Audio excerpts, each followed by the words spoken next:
everybody, it's Greg, and I thought in this video that I'd bring up another new topic for everyone. So here we go.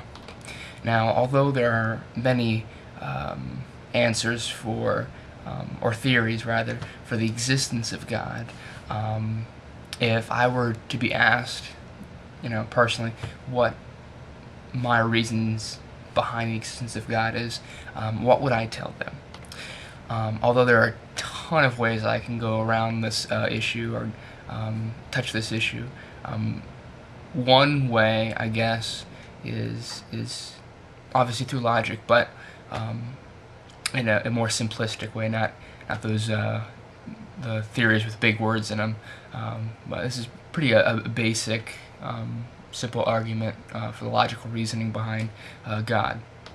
So simply put, this is what my argument would be in like a nutshell.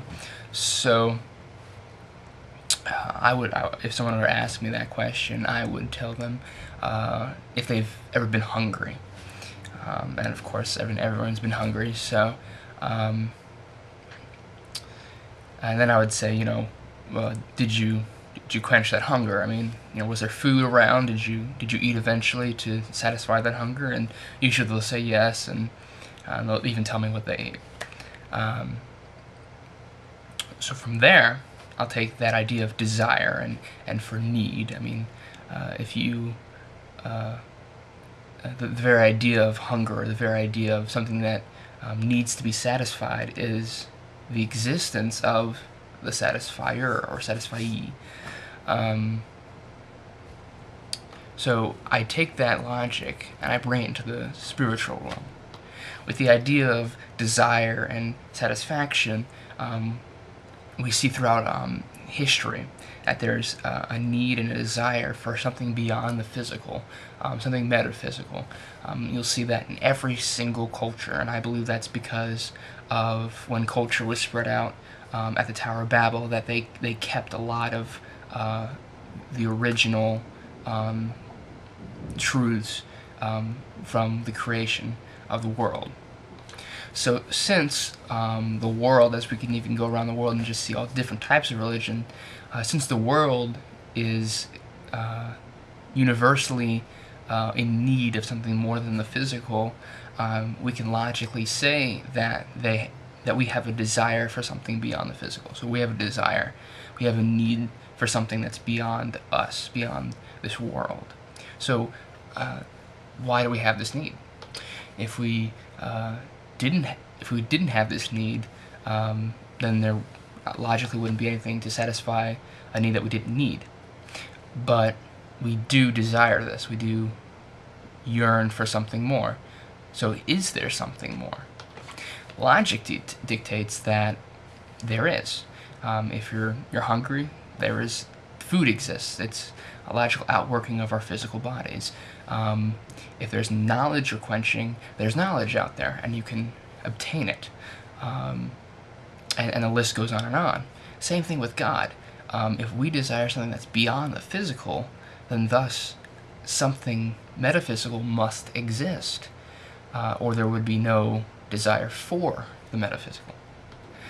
This goes along, with the whole idea of a creator, that we have a God that created us with this this natural implant in our minds, that we know for a fact that there's a God, because we can look around at creation, we can look around at complexities and say that there was so much more than abstract evolution or any other reason we can come up with. But we have a God that implanted that in our DNA, that we have this insatiable desire for God. At the fall, when we were cut off from God, that desire wasn't being filled. So what did we do? Well, people started worshiping different things. They started worshiping false gods, in thinking that would quench their need for something more. Now that's where Jesus and the cross comes in. Jesus is the ultimate picture of us being satisfied in God. That through him we have connection to God, thus being connected back to our Creator, thus filling that need. Now, you won't find that in other religions. In other religions you'll find your needs here on earth being filled now, and then that's it. You're trying to be a good person. Well, you fulfill that being a good person here now by meditating, or by being by doing good things or having virtue. But that only fulfills halfway. It doesn't fill the void of God. And that's where Christianity trumps all other religions. So yeah, let me know what you think. If you have a better argument, there's so many out there that I could have given you, or more I can later on if you want.